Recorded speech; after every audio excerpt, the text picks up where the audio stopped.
বিভিন্ন সময় আমার চুলে বিভিন্ন রকমের হেয়ারস্টাইল করতে হয়, যার জন্য দেখা যায় চুলটা কিন্তু মাঝে মাঝে বেশ রাফ হয়ে যায়, প্লাস হেয়ার ফলের প্রবলেম কিন্তু তোমাদের মতো আমিও ফেস করি। তো হেয়ার ফল থেকে মুক্তি পেতে কোন শ্যাম্পুটা আমি ইউজ করি সেটা তোমরা অনেকেই আস্ক করেছো, আজকে কিন্তু আমি সেটাই দেখিয়ে দিব। তো শ্যাম্পুর ক্ষেত্রে আমার রিসেন্ট পছন্দের তালিকায় কিন্তু আছে আমাদের সবার পছন্দের ব্র্যান্ড জাফরানের anti hair fall royal shampoo.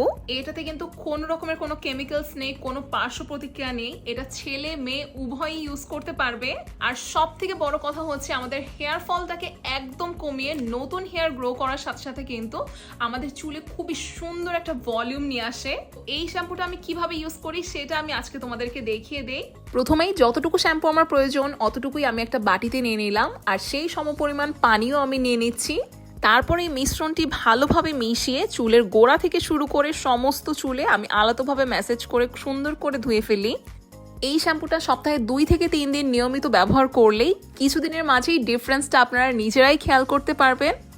এই শ্যাম্পুটার স্মেলও এত বেশি সুন্দর, সারা বাংলাদেশের কসমেটিক্সের যে কোনো দোকানেই কিন্তু জাফরানের প্রোডাক্টগুলো তোমরা পেয়ে যাবে। আবার বিভিন্ন অনলাইন বিউটি কেয়ার পেজেও এই প্রোডাক্টটা পাওয়া যায়।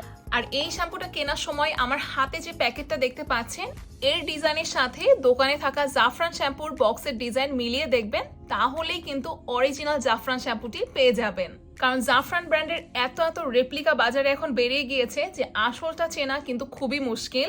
এজন্য জাফরান ব্র্যান্ডের যে কোনো প্রোডাক্ট আসল কিনা সেটা যাচাই করার জন্য আমি স্ক্রিনে একটা হোয়াটসঅ্যাপ নাম্বার দিয়ে দিচ্ছি।